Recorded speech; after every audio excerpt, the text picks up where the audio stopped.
Hello, everyone, and welcome to Claret and Booze. My name's Nick, and this is my daily ramble. If you're new to the channel, please subscribe, hit that bell notification, and drop a like on the video, please.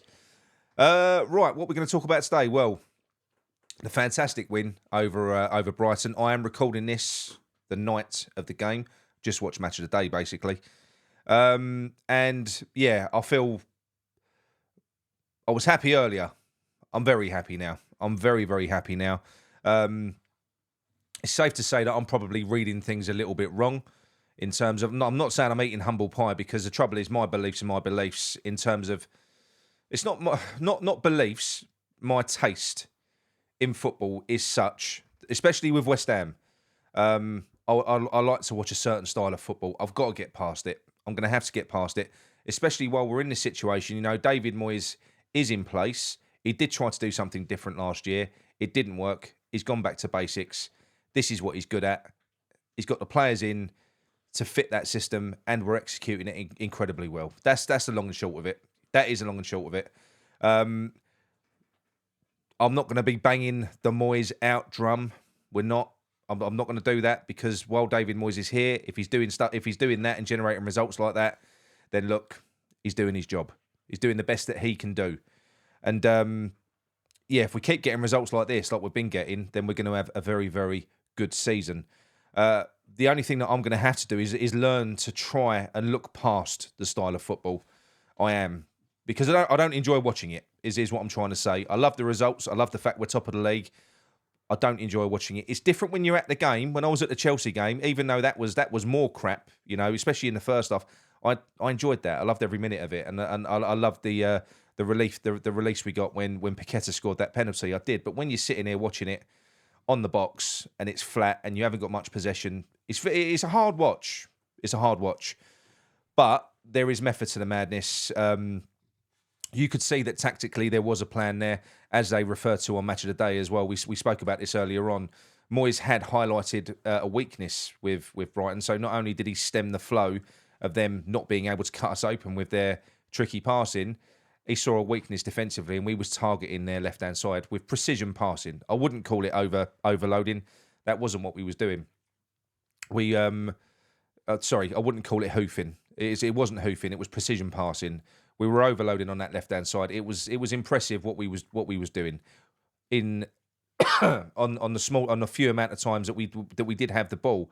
We was really effective with it. I think we had like 21% possession in the end, and we had loads of chances. You know, we could have scored double the goals that we got in the end. So it was a brilliant performance. It was, in terms of what the players put in. I mean what I say when I think I said it on the stream yesterday, because I'm kind of attacking minded. You know, I don't have as much appreciation for the defensive side of things. It's not appreciation. That's the wrong word. Enjoyment.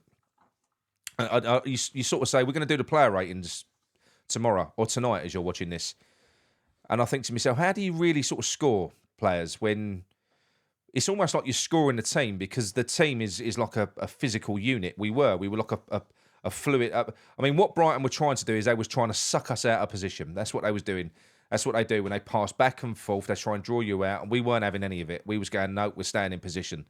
And they could not cut through us at all. They couldn't do it because we weren't moving. They did have a lot of chances, the same as what we did. You know, he didn't get man of the match. Antonio did, but Areola probably would have been my man of the match.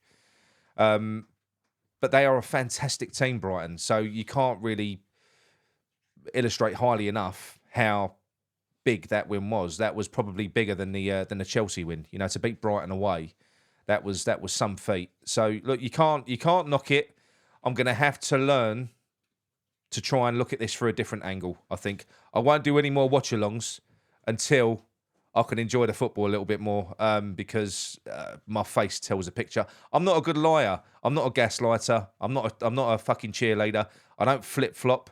I don't do things for clicks. I was Moyes out when it was unfashionable. Fucking about a year ago, 18 months, I was Moyes out. I was getting loads of shit. That was when everyone was banging the David Moyes drum. No, I jumped on Moyes out back then. So people saying that I'm doing this for clicks, you're talking bollocks. And I'm not going to change. I'm not going to change. I'm not going to bang the Moyes out drum. now. Not while he's doing this, I'm not, because he isn't going to go anyway. It's futile. It's not going to happen. And plus, if he's winning and we're doing well and we're going that way, who the fuck am I, really? If especially if the wider fan base are happy with it, I've got what I want. It is what it is. It is what it is. I will always be happy, and I will always pin my hopes to West Ham playing a more attacking game. That's kind of what I was brought up on through the Harry Redknapp era. Was kind of attacking football. Flair football. That was what I wanted. We could get that this year. With the introduction of Kudus, we could go back to that lockdown football where we had Lingard, and it was really exciting. Some of the football we was playing was really exciting. So this season could evolve into that. And then I'll feel differently. If I start enjoying the football and we're getting the results, then I will definitely absolutely soften on Moyes. I will. But like I say, it's futile banging the Moyes out drum. I don't want to piss on everyone's chips. I know not everybody is as finicky as me when it comes to football style. I think the majority of fans appear to be all about the result, and I get that. I respect that. I'm one of those annoying style over substance fans. So I didn't become a West Ham fan to win things, even though winning things is lovely, as we found out in the summer. So it is. It's wonderful. So I've just got to try and sort my head out and try and figure it out, because when you look at it, we've scored 7 goals in the first 3 games, and I'm sitting there thinking to myself, and I haven't really, apart from the Chelsea game I was at, but I haven't really enjoyed the football in any of them. So I think maybe I've just got to, it's like an education. I said that. I'm confused. I'm still a little bit confused. I don't understand how it can be so effective, what we're doing, because it's so basic. What we're doing is so basic, but it's so effective. It's working, and I think it's going to continue working. I don't think that any team is going to find it easy to cut through us. I don't think that they are. And when we got that sort of threat on the counter-attack as well, especially the big teams, because they've got to go for the game. The likes of Liverpool, they fly at you. They leave gaps down the flanks. Their fullbacks bomb on. And when you got fullbacks that bomb on, we're going to exploit those areas. So, yeah, I think this could be, now, it could be a good season. I did call it at the start. I said that David Moyes was going to build a horrible team, and it was probably going to be effective. I did say that. But what I'm hoping is that we see a little bit more of what we saw in the second half today, which was better. It probably deserved a bit of a better reaction from me. I was just so fucking drained from the first half. And like I say, I can't help it. I can't help my face. When I don't like the style of football. So I used to watch a lot of La Liga. I did. And the one team I detested watching, just because it was boring and they killed the game, was Atletico Madrid. That's all it is. But there is an art to what these managers do, and it can be very successful. So while we're in this situation, I must jump on board with it. I must stop pissing and moaning and dragging you all down to my level. But like I say, it doesn't mean it doesn't mean my beliefs are ever going to change. If David Moyes was to go tomorrow and Xabi Alonso was to come in, I'd be a very happy man. But that isn't going to happen, and God knows what's going to happen. But if we're winning and it's successful, as long as this is successful, then the people at the top are probably going to think to themselves, why do we need to change it? They probably will. Let's not kid ourselves. So let's see what happens this season. Obviously, when we come back from the international break, European football starts. We're going to have 2 games a week, but we do appear to have a squad now that I think that can cope with it. So yeah, we will see what happens. We'll see what happens. But like I say, you have my word. I am going to try and not jump on board, right? Because I'm on board. I'm a West Ham fan. I'm over the moon. I'm proud of the fact we're top of the league. I'm sitting here now, and I'm still confused as fuck as to how we've beat Brighton and Chelsea playing that way. It still don't make any sense to me. It was confusing. I was stunned earlier. I'm still a little bit stunned. So it's like I said, it's all a bit of a football education for me, all this defensive stuff. All right? And it looks like I'm going to have to learn to try and love it. I don't know how. Please help me. But I'm going to have to try and learn to do it. The players are jumping on board with it. You've got to look at that. The players are fully invested in that. If they weren't, then it wouldn't fucking work. So it was a brilliant performance from the team. When you're defending in a unit like that, you're only as strong as your weakest link, and there were no weak links at all. So credit to them. I'm going to say credit to Moyes as well, because like I say, he's doing what he knows best, and he's doing it well. He's doing it well. So you can't knock him for it. He also did something which I didn't think he was going to do, and that was throw Alvarez straight in. That's a big tick in the box for me, for David Moyes. It kind of goes against what I thought he was going to do, because we know that Alvarez is a Tim Steidten pick.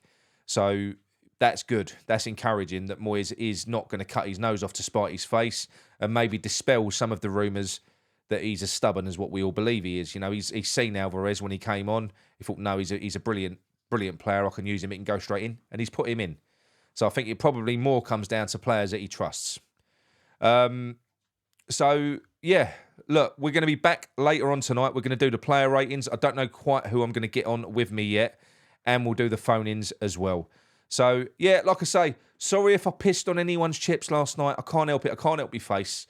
I will try and sort myself out in terms of, I've just got to accept it. That's what I need to do. I need to accept it. But what don't help, and I'm going to say this now, I got sent a clip earlier on from someone else, you know, of another channel, basically just smashing shit out of everyone who's Moyes. I don't want to hear no one talking anything about Moyes anymore. These pricks, I don't want to hear nothing about... I'm not being funny. Fuck off, all right? Don't tell people how to think. I don't tell you how to think. I don't. All I do is I come in here and I talk into the screen and I tell you what I think. I don't ever tell you what to think. So the fact of the matter is, that is, everyone's entitled to their own opinion. We've got people that follow this channel all the time. John Murdoch, you know, we've got Gordon, who are vehemently Moyes in and have been the whole way through. They listen to my rants and they laugh at me, and we have a good bit of interchanging. That's fine. That's fine. Everyone is entitled to their own opinions. These are my beliefs. Like I say, I'm not a preacher. I don't ever try and convert people. I don't. I just like to kind of air my views. But other people, a little bit different. They like to think that they're an authority on what people should and shouldn't say. And yeah, I'll always say whatever the fuck I want. But yes, so look, that's it from me. All right, I'm cooking now. All right. And I will see you later on. All right. Come in your irons. Or should I say come in your irons?